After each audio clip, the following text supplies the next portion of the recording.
الحمد لله رب العالمين، والصلاة والسلام على أطهر خلق الله أجمعين، سيدنا محمد صلى الله عليه وسلم. طبتم وطاب لقاؤكم. الخوف عند ركوب الناقة للمتزوجة علامة على حمل غير مرغوب به، والله أعلم.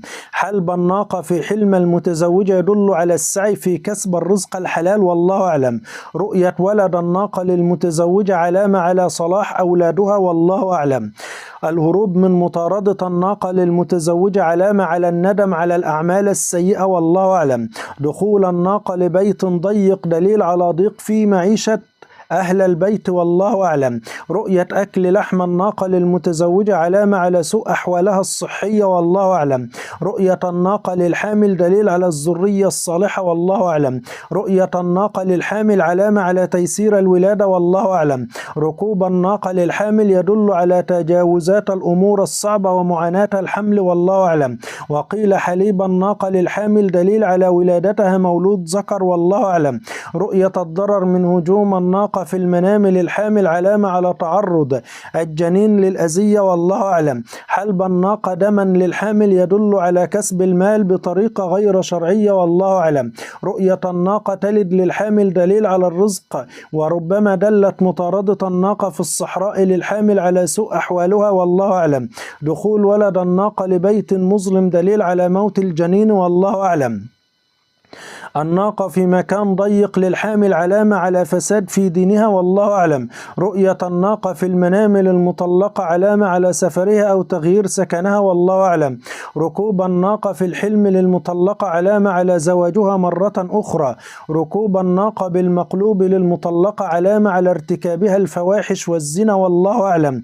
رؤية الهروب من هجوم الناقة للمطلقة علامة على النجاة من ظلم وعدوان، والله أعلم. شرب حليب الناقة للمطلقة يدل على رزقها بالحلال، والله أعلم. إطعام الجمل الصغير للمطلقة علامة أنها تعتني بأولادها، والله أعلم.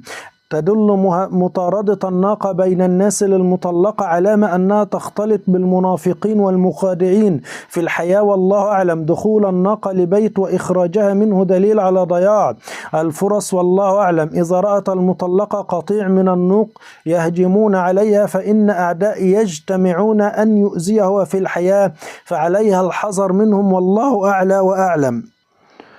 ركوب الناقة في الحلم علامة على السفر للرأي، والله أعلم. ركوب الناقة الحلوب دليل على الزواج من امرأة صالحة، والله أعلى وأعلم. وقيل الركوب في هودج الناقة يدل على نيل المنفعة من امرأة صبورة، والله أعلم.